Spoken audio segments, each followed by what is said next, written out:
mana wapio kinde kaunti ma Mombasa. Tika nena gi gwenge mar mondo mi jopiny ong'e nango matimore gwenge mar mondo mi waduog e studio etwak donge. Kok manya korom ga juanga dhi nyaka kaunti ma Mombasa, nyawadwe kaunti ma Mombasa aoko bende ntiere kanyo. Okiny makawuono no luonwa weche motenre kod somo aoko. Kinyalo mona winja enango matimore. Aneno ka ntiere ji toki kanyo di bende en ng'anyo kosango. Erokamano ahinya mana kaka iwacho no e kaunti ma Mombasa kawuono aluwo weche mag somo komagi sama wuoyeni antiere gi riwruog jopuonj mar KUPPET ma kawuono bago ng'any mamuol e chuny boma kaendi ka gikone gin gi ng'ur matindo tindo mopogore opogore makwako sekta no to chutho mano ochung'o weche mag somo especially mano mar JCC. Adwani an kod gi kaendi kendo antiere gi jotelo mopogore opogore but adwa mani giwachna ni to ng'ur mage magin godo ang'o gine magidwa nolosie to chutho mano mageto bero sekta mar somo. Ayuda ni achiel kuom gi suda machiegni kacha na gi nyingi tinyisa ni un ng'a gini to weche mage ma untiere godo. An gi nyinga iluonga ni Paulina Doyo Nyango. An japuonj mar junior secondary. Apuonjo Kwashe. To ywak ma wan godo ne sirkal achiel ne gindiko wa e yor contract mane giwacho ni dhi rumo bang' dweche 11. To kochopo sani ichuno wa gi thuon mondo chakwa renew contract higa achiel kendo mabiro. Msara mimiyowa en siling 17,000 gi uchumi masani ngima tek wan jonyuol wan gi familia. Otamo wangwa kwa nyalo timo. Koro wan kwayo ma wan godo gi sirkal kwayo mamuol. Giwinjo ywakwa, gindikwa kaka permanent. Mar ariyo, giterwa e senior secondary school. Primary school onge facilities, onge laboratory, onge library. Nyithindwa chandore, wan ground wang'e gima timore. Wan joma ochako this CBC, wang'e gima timore ground. Tich tek kacha, wachalo joma wuondo nyithindwa. Mar adek, an kaka na train puonjo subjects ariyo e secondary school. To koro kwa dhi e junior secondary school, ichuni ipuonj nyaka gik mapok ni winjo nyaka ne nyuoli. Ana puonjo maths gi physics. To sani uketa puonjo nyaka gimiluongo ni visual arts. Akia kata kore gatacha, akia kata goro. Awuondo nyathi ng'ate class taneno kama. Koro wakwayo sirkal oket joma ondik japuonj ka japuonj opuonj gima no somo. Mane kwayo ma wan godo. To mogik sirkal TSC the commission Machogu Mr. President William Ruto ndikwa on permanent and pensionable terms. Thank you. Wayude ng'at machielo kae, karibu sana. Tueleze tu to ng'ur maru en mane to ang'o maduhero wacho.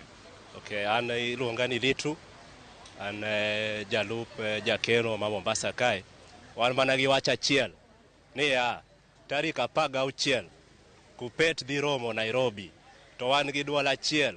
Wakwayo ker gi muolo ni jopuonje JSS ondik on permanent and pensionable basis. Ka onge mano to Januari onge sikul mar JSS mibro yaw, to onge jopuonje JSS mabro donjo tich. En mana kamano. Wakwayo gi muolo ker winjwa. Erokamano. Tueleze tu katibu, tuliona serikali ikitangaza kwamba walikuwa wamejiandaa na walimu walikuwa wametayarishwa ya kutosha hasa kuhusiana na somo la masuala ya JCC. Je, unajaribu kusema kwamba walihadawa Kenya? Nyinga Linet Kamadi, an jagoro mar Mombasa KUPPET kaeri. Abende adwa duoko penjo mopenja ka wacho ni jopuonj moket ni puonjo JSS gi gina jopuonj mabe odhi skul motiegre maber. Gima timore ni ichuno gi ni mondo gipuonj gik manok gisomo. Jopuonj secondary ipuonjre ga subject ariyo. Ka ini puonjo history gi CRE, machielo puonjo kwano gi chemistry, nyawadgi puonjo biology gi physics, jamachielo puonjo Kiswahili gi IRE kata English gi literature.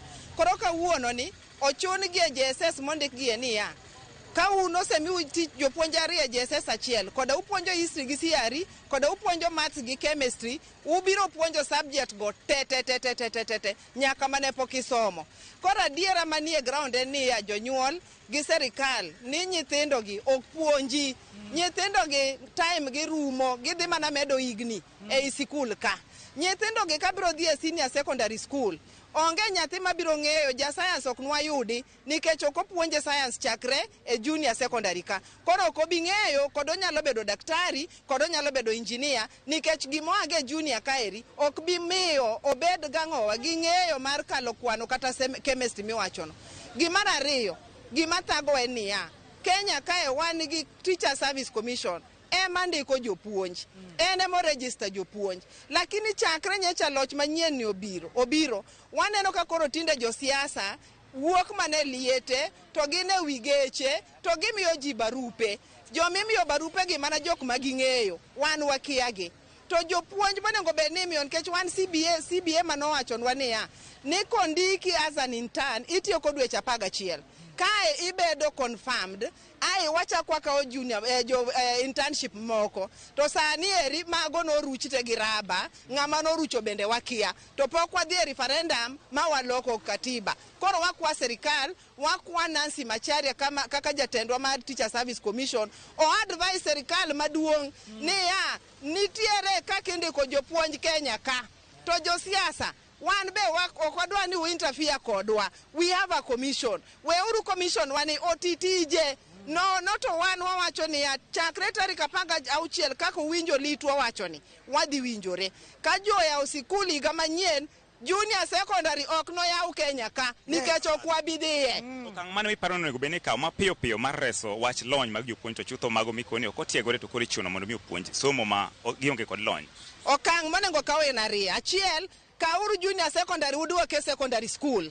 Okang' mar ariyo, jopuonj gi migi uru permanent and pensionable barupe. Magi jopuonj manego beni gisetieko contract gi sani gin permanent and pensionable. Ka udwaro jopuonj manyien, ndikgi uru manyien moko interns manyien otiek dweche 11. No to gimwacho ni wawuondore. Thank you. Erokamano.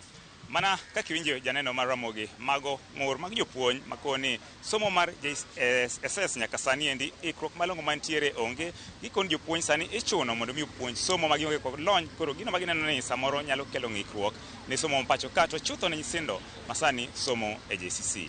Kowuok e kaunti ma Mombasa ni Ramogi TV, nyinga and George. No confirmation, no JSS. Erokamano ahinya Jojao kwa guni erokamano ahinya kuom bagonwa twak mago